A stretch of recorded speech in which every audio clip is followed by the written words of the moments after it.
Hello एङ्ग्रियर, welcome to another KTM city blog. आज चाहिँ हामी यहाँ लोकेसन हेर्दै जाँदा यहाँ गोकर्णेश्वरको यहाँ बागमती किनारमा रहेको यो पञ्चमुखी हनुमान 5वटा मुख भएको हनुमान फर्स्ट टाइम हेर्न आउँदैछौँ। प्लस यहाँ उत्तरवाहिनी मन्दिर पनि रहेछ। यो दुईवटा भिजिट गर्नेछौँ है त आजको ब्लगमा स्पेसल्ली मम्मी र म। यो चाहिँ मम्मीलाई अब होइन काठमाडौँमा आइसकेपछि अहिले टाइम भएकोले गर्दाखेरि चाहिँ मम्मीलाई के अरे मन्दिरहरू चाहिँ प्रायः धेरै ठाउँ कति सकिन्छ घुमाउँदैछु। आज यहाँ आइपुगेको छौँ है त।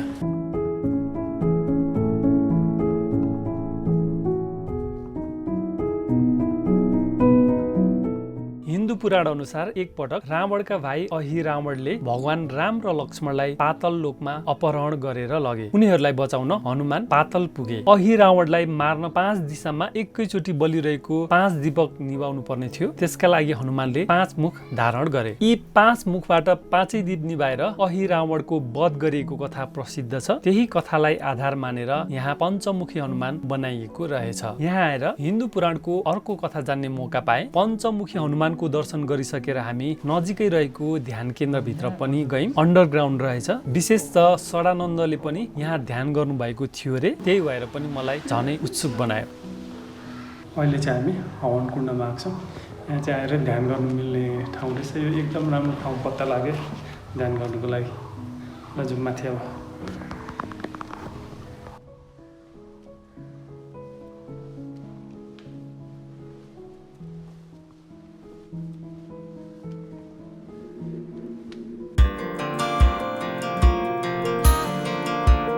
ध्यान केन्द्रबाट निस्किएपछि हामी त्यहाँ नजिकै रहेको हवन कुण्ड अनि स्वयम्भूमा रहेको बुद्धको मूर्ति जस्तै कपी गरिएको रे त्यो पनि अवलोकन गर्छौँ। साधकहरूको लागि ध्यान कक्ष मात्रै नभएर यहाँ क्रियापुत्री गर्न सबैभन्दा राम्रो स्थान मानिने रहेछ।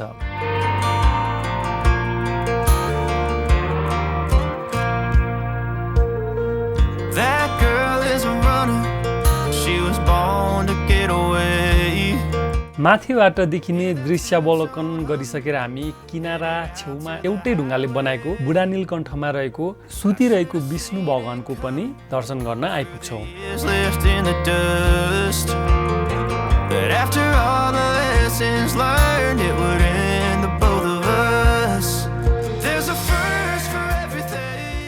अनि हामी बागमती नदी तरेर नजिकै रहेको उत्तरवाहिनी मन्दिर दर्शनको लागि निस्कन्छौँ।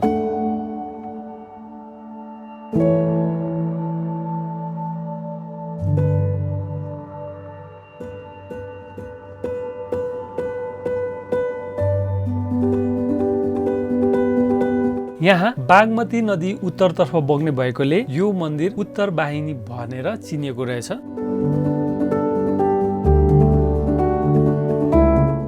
उत्तरवाहिनी मन्दिर पनि घुमियो, साह्रै राम्रो भयो। पञ्चमुखी मन्दिर पनि हेरियो, साह्रै राम्रो भयो।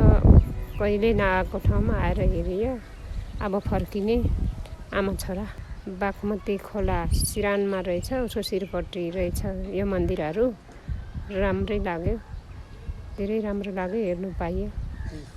सफा चाहिँ रहेनछ। अब जे भए पनि बागमती हो, सफा त के हुन्थ्यो र, छैन छ।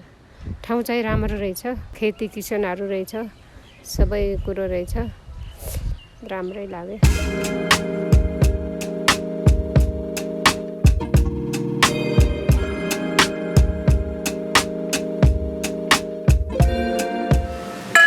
हिन्दू धर्ममा उत्तरतर्फ बग्ने नदीलाई अत्यन्त पवित्र मानिन्छ। यस क्षेत्रलाई उत्तर गया पनि भनिन्छ। भारतको गया जस्तै पितृ कार्य, श्राद्ध र तर्पणका लागि यो स्थान धार्मिक रूपमा महत्त्वपूर्ण मानिन्छ। धेरै मानिसहरू यहाँ आफ्ना दिवंगत आमा बुवाको सम्झनामा पूजा र श्राद्ध गर्न आउँछन्।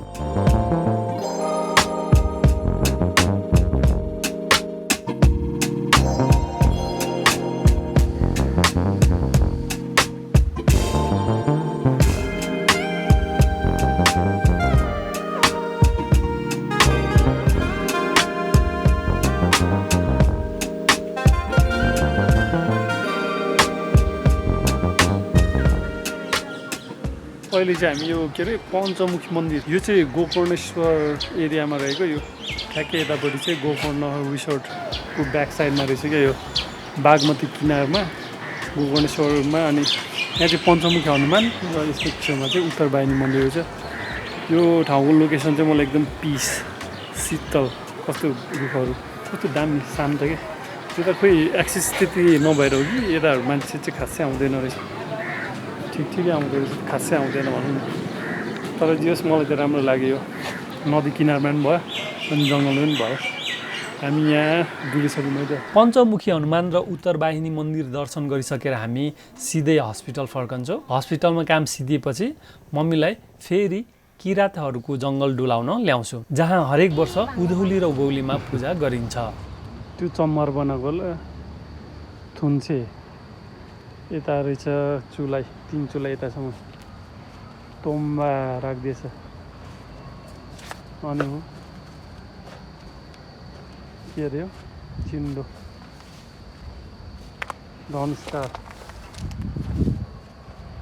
धनुष काँड यता झ्याम्टा के राख्दै बिच्छु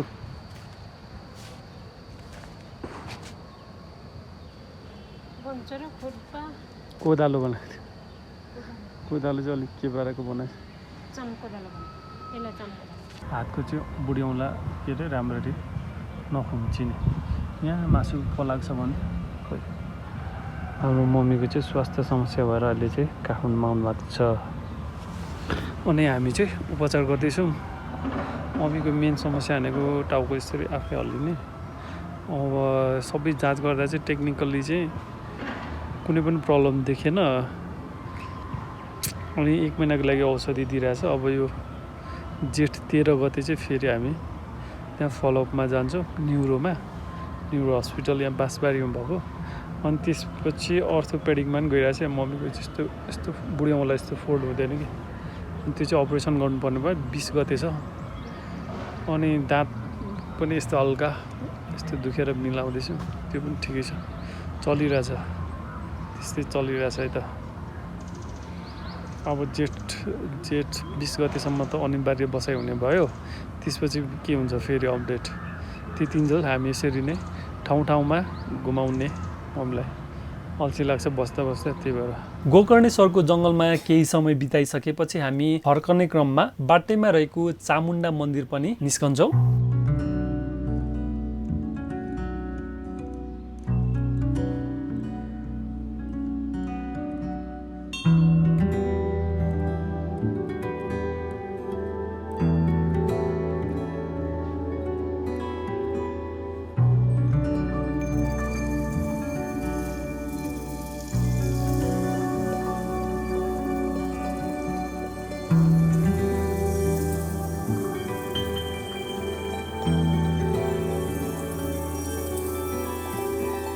हिन्दू धर्ममा देवी चामुण्डाको पूजा गरिने शक्तिपीठ स्वरूपको मन्दिर हो। चामुण्डा देवीलाई दुर्गाको उग्र तथा शक्तिशाली रूप मानिन्छ। धार्मिक कथा अनुसार देवीले चण्ड र मुण्ड नामका राक्षसलाई वध गरेपछि चामुण्डा नाम प्राप्त भएको मानिन्छ।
Thank you so much for watching. यदि योभन्दा पहिलेको भ्लग हेर्नुभएको छैन भने यहाँ राखिदिन्छु, हेर्नु होला, यहाँ छ। अनि सब्सक्राइब गर्नुभएको छैन भने सब्सक्राइब गर्नु होला। र तपाईँलाई भ्लगिङ, क्यामेरा सम्बन्धी, एडिटिङ सम्बन्धी केही कुरा सिक्नु मन छ भने हाम्रो भाङ्रे फिल्म मेकिङ एजुकेसन च्यानल पनि छ, त्यो पनि सब्सक्राइब गर्नु होला। यही स्क्रिनमै छ है त। अब अर्को भिडियोमा भेटौँ न।